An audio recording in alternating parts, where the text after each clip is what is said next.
ইনি বলেন আমরা নবীর খানদানের, এনাদেরই পীরজাদা সানাউল্লাহ সিদ্দিকী বলছেন আমরা নবীর খানদানের না। তাহলে মিথ্যাবাদী কে? আব্বাস মিথ্যাবাদী না সানাউল্লাহ সিদ্দিকী মিথ্যাবাদী?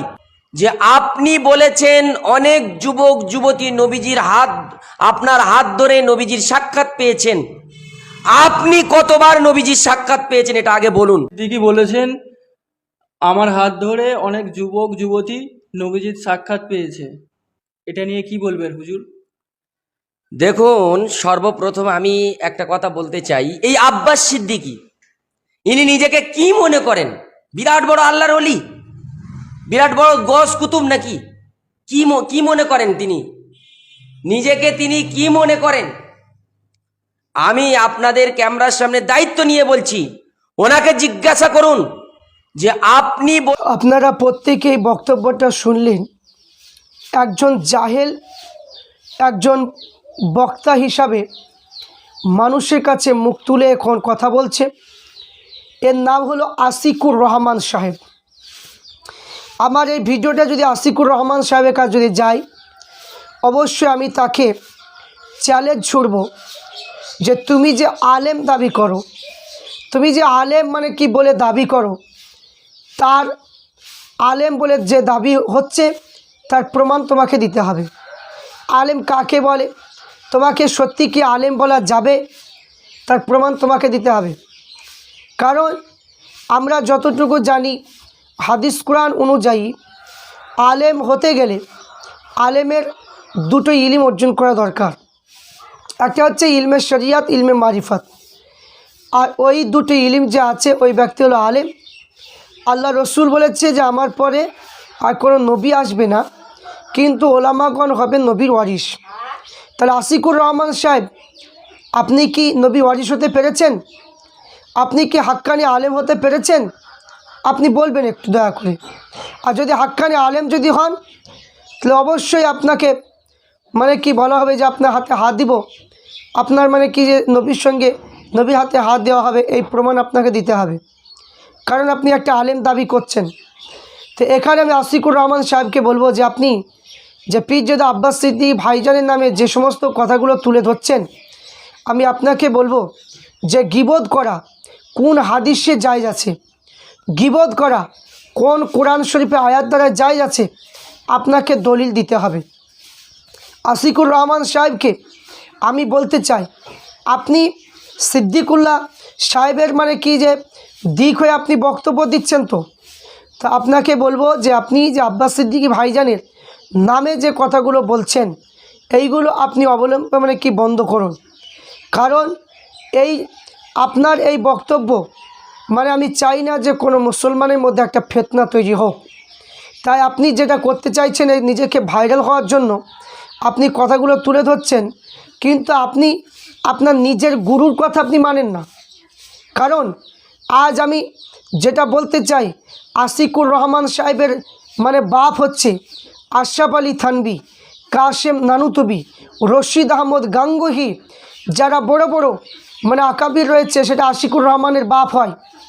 তো সেই বাপের কিতাবগুলোতে কিয়াম করা জায়েজ আছে, মিলাদ করা জায়েজ আছে, নবীকে নূর মেনেছেন, এবং মানে কি যে পীর এবং অলিদের মানে কি যে ওসিলা দিয়ে দোয়া চাওয়া জায়েজ আছে, এবং মানে মুনাজাতের সময় লা ইলাহা ইল্লাল্লাহ মুহাম্মদ রাসূলুল্লাহ বলে মুনাজাত শেষ করতে হয়, সেটাও লেখা আছে।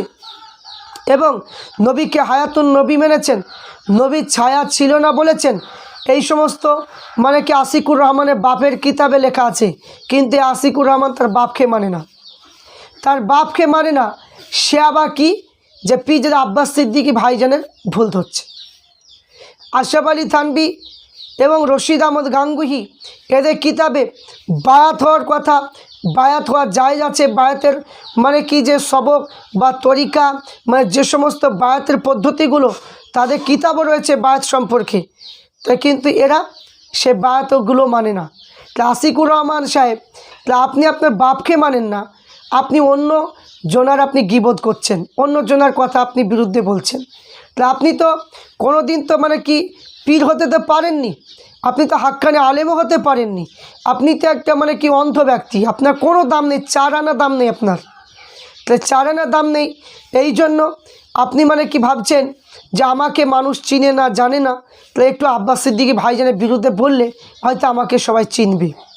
এই চিনার কোনো লাভ হবে না, এই চিনার কোনো লাভ হবে না।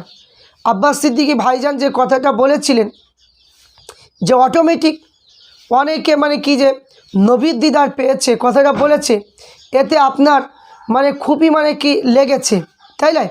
খুবই লেগেছে। যেদিন তোমার আশরাফ আলী থানভী যখন বলেছিল যে কালেমা মানে কি যে মুরিদ দেখে একটা মুরিদ স্বপ্ন দেখলো, সেই স্বপ্নে মানে কি বলতে লাগলো কি যে লা ইলাহা ইল্লাল্লাহ আশরাফ আলী থানভী রাসূলুল্লাহ। কই আপনি তো তার প্রতিবাদ করলেন না, সেই কিতাবের প্রতিবাদ করছেন না কেন?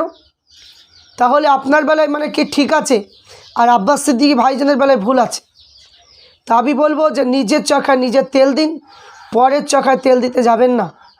আপনার কি যোগ্যতা আছে? আপনি কিসের ভিত্তিতে আপনি আলেম হয়েছেন? আপনি কিতাব পড়েছেন, হাদিস কোরআন পড়েছেন মানুষের ফিতনা করার জন্য? আপনি যে ফিতনা ছড়াচ্ছেন এর মানে দ্বারা কি মানুষের উপহার হচ্ছে, মানে উপকার পাচ্ছে? আপনার দ্বারা মানুষের কি উপকার পাচ্ছে? শুধু পাচ্ছে কি যে গীবত করা। আপনার কাছ থেকে গীবত করা মানুষ শিখছে, আপনার কাছ থেকে গীবত করা শিখছে। আজ নিজে ভালো হন, তাহলে দেখবেন ডান চোখ দিয়ে নিজে ভুলগুলো দেখুন, বাম চোখ দিয়ে পরের ভালোগুলো দেখুন।